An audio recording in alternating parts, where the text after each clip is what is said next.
Dans la parashat Yitro, juste avant Matan Torah, le don de la Torah, l'Éternel demande à Moshe Rabbeinu de dire au béni Israël Essa etrem al kanfe nesharim ve'ave etrem elai. Ce verset du chapitre 19, verset 4 du Sefer Shemot, je le traduis, je vous ai porté sur des ailes d'aigle et je vous ai amené à moi. Nous proposons d'analyser ce verset, de comprendre quelle est cette image des ailes d'aigle, et cela va se faire sous forme de 4 questions. Première question. Quelle allusion contient cette image des ailes d'aigle sur lesquelles les bénis Israël ont été transportés?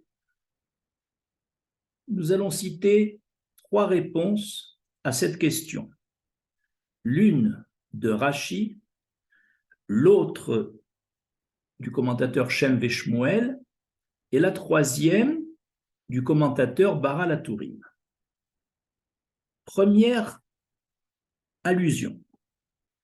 Rashi explique que ce verset, je vous ai porté sur des ailes d'aigle et je vous ai amené à moi, décrit la manière dont l'Éternel a protégé les enfants d'Israël des attaques des Égyptiens qui les poursuivaient.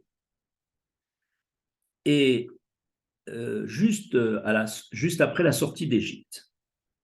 En effet, les oiseaux autres que l'aigle ont l'habitude de protéger leurs petits en les plaçant entre leurs pattes, car ils ont peur qu'un autre oiseau qui volerait plus haut qu'eux-mêmes vienne attaquer leurs rejetons.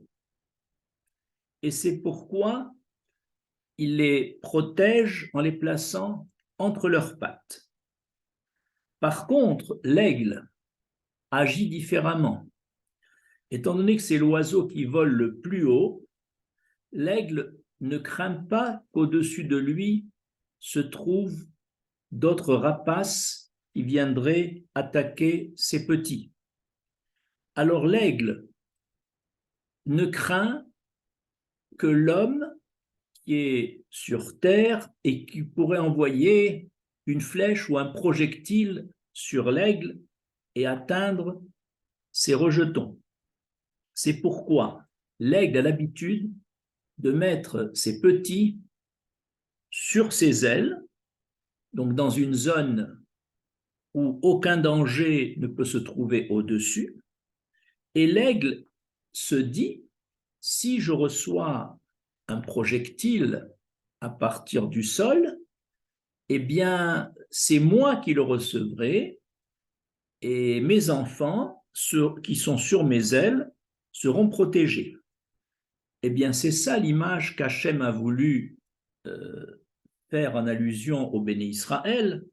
Hachem leur a dit, lorsque vous êtes sortis d'Égypte et que les Égyptiens vous poursuivaient au niveau de la mer avant de la traverser, les Égyptiens lançaient des flèches et des projectiles, et c'est moi l'Éternel qui me suis interposé entre vous les bénis Israël et les Égyptiens sous forme d'une nuée divine protectrice.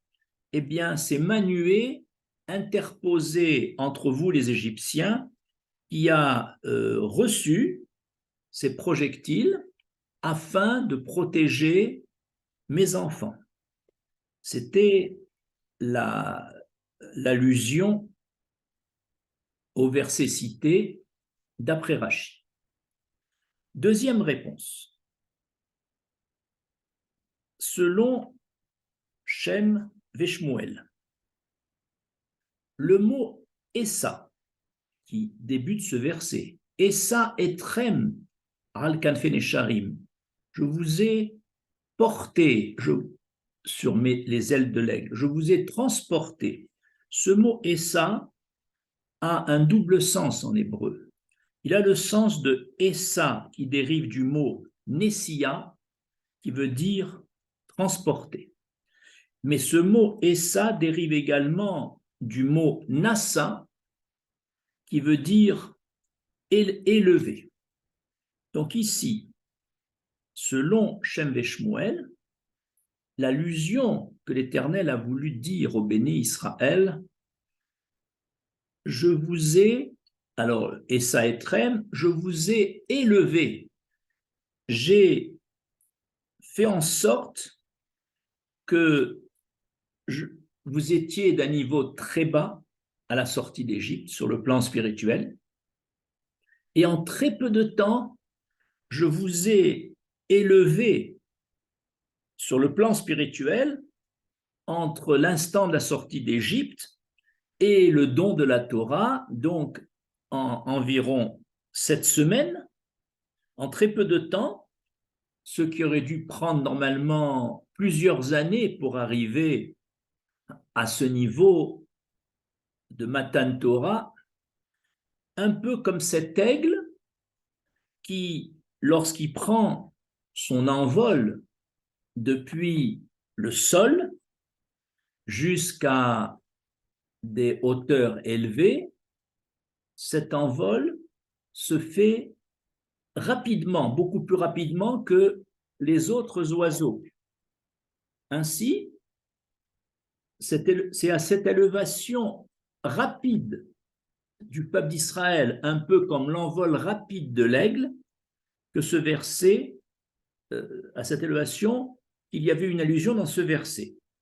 Et d'ailleurs, on retrouve cette allusion dans la bénédiction prononcée le soir de Shavuot lors du Kiddush, Asher Bachar Banu, on bénit l'Éternel qui nous a choisi Mikol Aram parmi tous les peuples, Veromemanu Mikol Aleshonot, et qui nous a élevés, Romemanu, qui nous a élevés au-dessus de toutes les nations. C'est-à-dire que la bracha dans Veromemanu fait allusion à cette élévation rapide du niveau des bénis Israël entre la sortie d'Égypte et Matan Torah.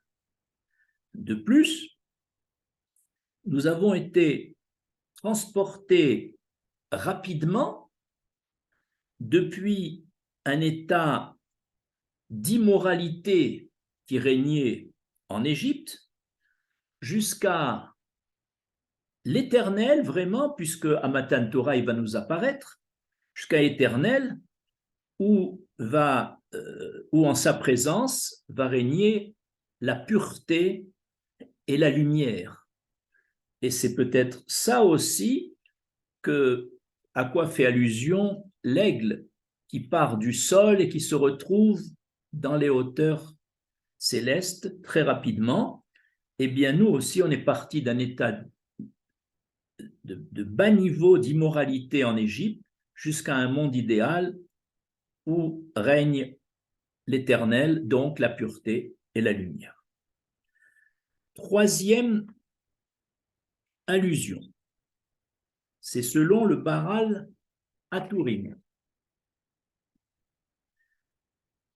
Il y a une relation entre le vol de l'aigle et la vue perçante, le regard perçant de l'aigle.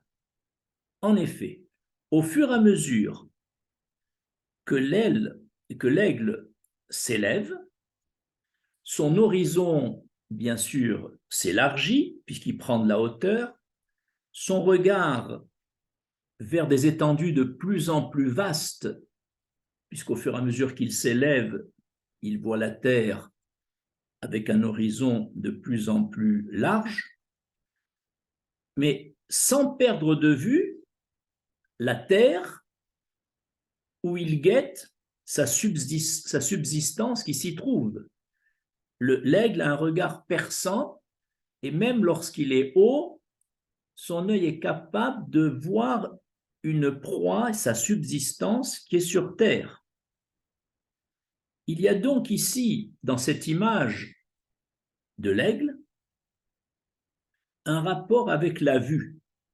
Il y a, c'est-à-dire qu'Hachem, dans ce verset, selon le Baal HaTurim, invite l'homme à prendre de la hauteur lui aussi et d'essayer de voir les choses de plus en plus haut et non pas de façon très matérialiste et bassement terrestre, essayer de prendre de la hauteur et de fermer ses yeux pour ne pas voir les choses vulgaires, les choses qu'il ne faudrait pas voir, parce qu'on sait que l'œil voit et cette vision entraîne que le cœur convoite et le cœur convoite entraîne que les membres achèvent cette mauvaise action. Autrement dit, il est conseillé, un peu comme l'aigle qui prend de la hauteur, de monter sur le plan spirituel, mais sans perdre le contact avec la terre. Un bon juif n'est pas celui qui se met dans une bulle et qui se déconnecte des affaires terrestres. Il monte comme l'aigle, mais il a toujours le regard vers la terre, et de cette terre, Dieu lui pourvoira ses besoins si cet homme sait prendre de la hauteur, attiré par l'Éternel.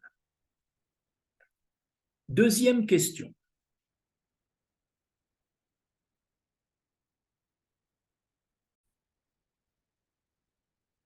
En quoi l'homme est-il comparable à l'aigle et quelles sont les deux ailes que possède un homme? Dans la Mishnah 20 du 5e chapitre des Pirkei Avot, Rabbi Yehuda ben Tema recommande à l'homme Ave kal kanesher, c'est-à-dire sois léger comme l'aigle. Nous sommes étonnés, léger comme l'aigle, mais l'aigle est un oiseau très lourd. Comment s'exprime sa légèreté? En fait, c'est parce que l'aigle, tout en étant très lourd, possède deux grandes ailes qui le transportent facilement, avec légèreté, vers les hauteurs, au-dessus de tous les autres oiseaux. Eh bien, le fait que Rabbi Yehuda ben Tema nous demande d'être léger comme l'aigle, c'est que l'homme, naturellement, est doué d'une grande inertie, comme l'aigle en lui-même, qui est très lourd et inerte, si ce n'est ses ailes. Eh bien, c'est pareil pour l'homme, étant donné que l'homme a été façonné par l'Éternel avec la poussière de la terre, et que la poussière de la terre correspond à la paresse, à l'inertie, à être l'ennemi du moindre effort. De par son corps, l'homme n'aime pas faire des efforts. Il est lourd, entre guillemets. Il est inerte.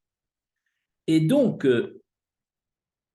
Rabbi Yehuda ben Tema demande à l'homme, toi qui, comme l'aigle, est inerte de nature, je te demande de te faire léger comme l'aigle. Or, comment l'aigle se fait léger? C'est grâce à ces deux grandes ailes qui lui permettent de monter très haut. Eh bien, toi aussi, l'homme, tu possèdes deux grandes ailes qui, malgré ton inertie et ta lourdeur, te permettent sur le plan spirituel de monter très haut et de façon légère. Et quelles sont ces deux ailes qui rendent l'homme léger comme l'aigle? Les deux ailes sont les suivantes. Premièrement, être heureux de son sort, quel que soit son sort, être heureux de sa situation. En langage hébraïque, ça se dit Samear Bechelko, être content de sa part et ne pas se plaindre et ne pas chercher son bonheur ailleurs. Ça, c'est une des ailes qui permettent à l'homme de s'élever très haut et d'échapper à son inertie naturelle. La deuxième aile, c'est être heureux de pratiquer les commandements divins. Ce qui se dit en hébreu, Sameach bemitzvot. C'est-à-dire qu'il ne faut pas pratiquer les commandements divins à contre-cœur ou comme un devoir ou comme une charge. Il faut les pratiquer avec simcha, avec joie, avec sérénité. Et si l'homme arrive à faire ce travail d'être Mesamear Bechelko d'une part et Mesamear Bemitzvot d'autre part, il se fabrique deux grandes ailes qui lui permettent de monter très haut comme l'aigle et de façon légère, malgré son inertie naturelle. Je pourrais même ajouter que l'accomplissement d'un commandement divin, que ce soit le don de la tzedaka, que ce soit l'étude de la Torah, que ce soit le respect du Shabbat, etc., l'accomplissement d'un commandement ne constitue que le corps, le gouffre de la mitzvah. Par contre, la joie dans l'accomplissement de cette mitzvah constitue l'âme, la neshama. Accomplir les mitzvot ou à contre-cœur, ou comme une charge, ou comme un devoir, certes, on a le mérite d'avoir accompli la mitzvah, mais ce n'est que le gouffre.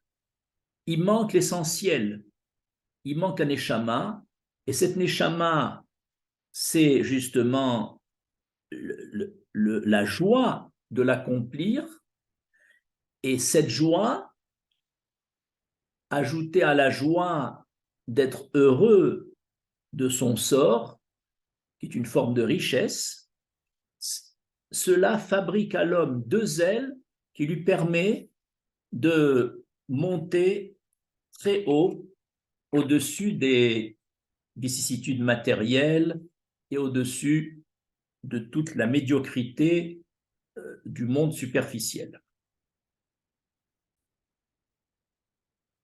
Troisième question.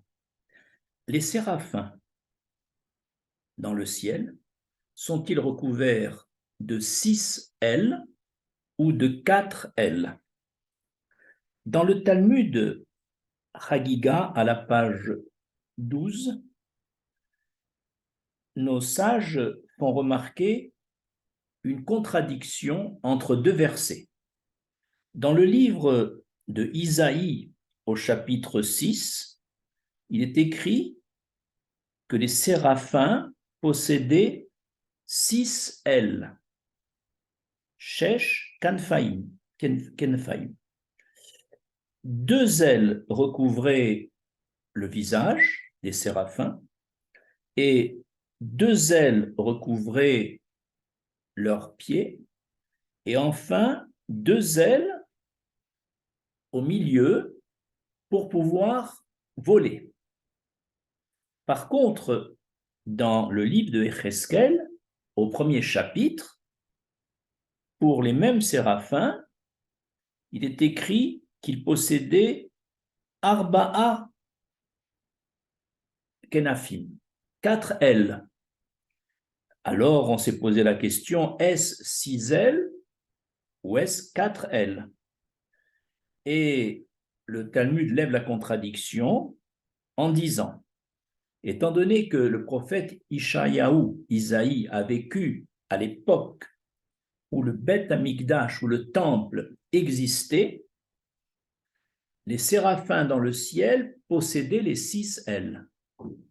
Par contre, Yecheskel, qui a vécu à l'époque où le temple a été détruit, alors à son époque, les séraphins avaient perdu les ailes qui leur permettaient de voler et n'avaient plus que les 4 autres ailes, celles du visage et celles des pieds. Et les 2 ailes qui ont disparu dans les séraphins à l'époque de Yecheskel, ce sont les ailes qui permettaient à la fois aux séraphins de prendre de l'envol et aussi par ces ailes-là, d'exprimer un chant quotidien à l'Éternel, une shira. Et étant donné qu'il n'était pas disposé à faire cette shira tant que le temple est détruit, c'est pour ça qu'il ne possédait plus les 2 ailes du milieu.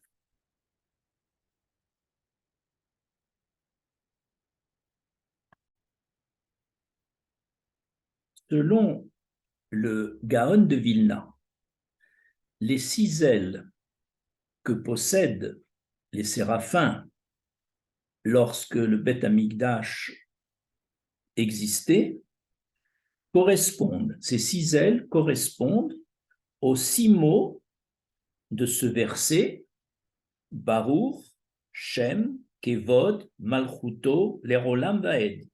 Il y a 6 mots, je traduis, béni soit le nom de l'Éternel, Kavod, Malchuto, gloire pour sa royauté, Lerolam Vaed à tout jamais. Eh bien, le Gaon dit que depuis la destruction du temple, les 2 mots du milieu de ce verset, donc Kavod, Malchuto, correspondent aux 2 ailes que ne possèdent plus les séraphins, avec lesquels les séraphins faisaient leur chant, leur shira, depuis la destruction du temple. Et donc, il manque Kavod Malchuto. Tant que le temple n'est pas reconstruit, il y a un manque dans la gloire de la royauté d'Hachem qui n'apparaît pas dans toute sa puissance. Et c'est pour ça que dans la prière de Moussaf des fêtes, nous demandons le rétablissement du Kavod Malchuto sous la forme Avinu Malkeinu Gale Kevod Malchutecha Raleinu. Notre Père, notre Roi, fait révéler la gloire de ta royauté sur nous.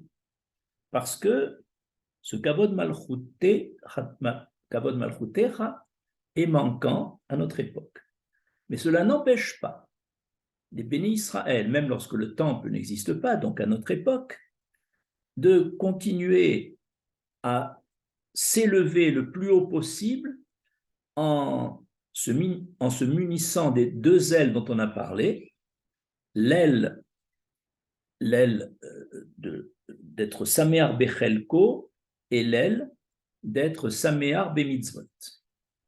D'autant plus que il est écrit dans le Talmud Sanhedrin, à la page 93, Gedolim Tzadikim Yoter Memalaché Asharet, que les tzadikim, ceux qui aspirent à prendre de la hauteur spirituelle et qui sont contents de leur sort et qui également sont contents de l'accomplissement des mitzvot, sont à un niveau supérieur que les malachés Hacharet, que les anges de service, que les êtres célestes. Le tzaddik est au-dessus. Avec ses deux ailes, il peut toujours monter très haut. Quatrième question.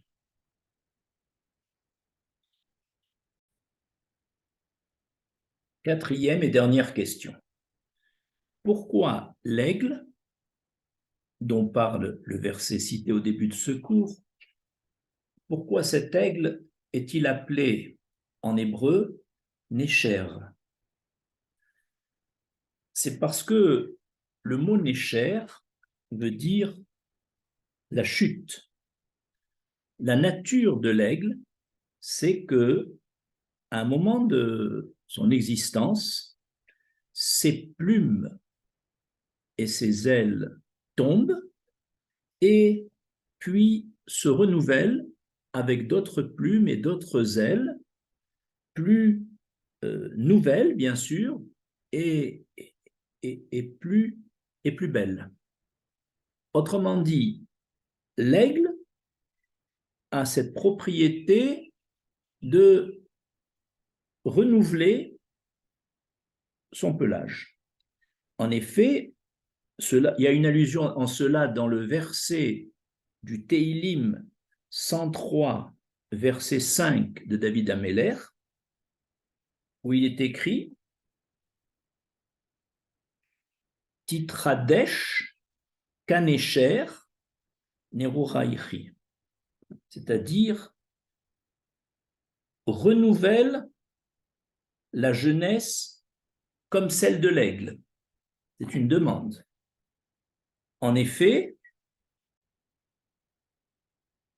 en Égypte, les bénis Israël étaient plongés dans l'immoralité,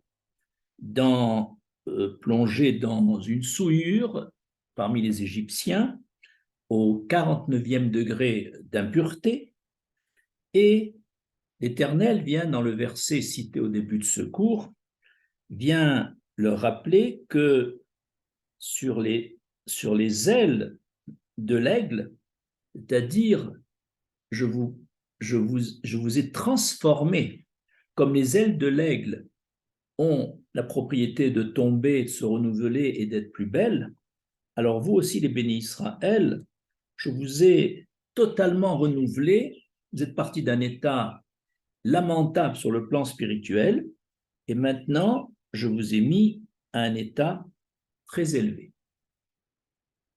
Je vous remercie.